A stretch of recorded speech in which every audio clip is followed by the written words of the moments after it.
इमरान लूटी दौलत बैरून मुल्क से वापस क्यों नहीं ला सके? इमरान खान को ना हटाते तो? एहसन इकबाल का बड़ा बयान। वफाकी वजीर मनसूबाबंदी एहसन इकबाल ने कहा है कि इमरान खान को ना हटाते तो वो मुल्क और मईशत को मार देता। IMF से मुआहदा करना हमारी मर्जी नहीं, मजबूरी है।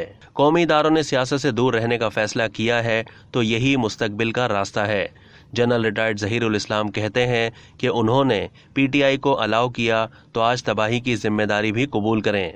वफाकी वजीर मनसूबाबंदी एहसन इकबाल ने कहा कि इमरान खान अपने दौरे हुकूमत में लूटी दौलत बैरून मुल्क से वापस क्यों नहीं ला सके? हमारे इक़्तिदार में आने से पहले खजाना खाली हो चुका था।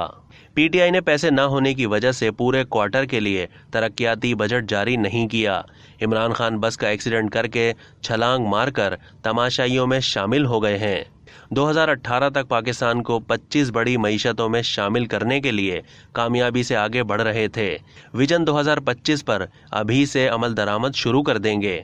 IMF का इसरार है कि पाकिस्तान पिछली हुकूमत के मुआहदे पर अमल करे। हम डिफॉल्ट से बच गए हैं, ज़राअत के शोबे में इस्लाहात कर रहे हैं, यहाँ 6 महीने में नतीजा आ जाएगा।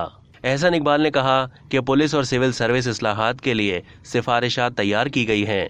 कौमी इदारों ने सियासत से दूर रहने का फैसला किया है तो यही मुस्तकबिल का रास्ता है। माजी में मुदाखलत के नतीजे हमने देख लिए हैं।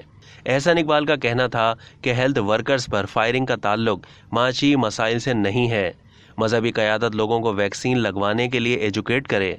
महंगाई और बेरोजगारी से स्ट्रीट क्राइम बढ़ते हैं।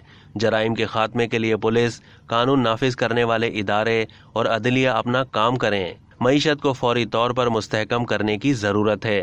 अब तक के लिए इतना ही। मज़ीद मालूमात के लिए डेली जंग के YouTube चैनल को सब्सक्राइब कीजिए और फेसबुक के पेज को भी लाइक कीजिए।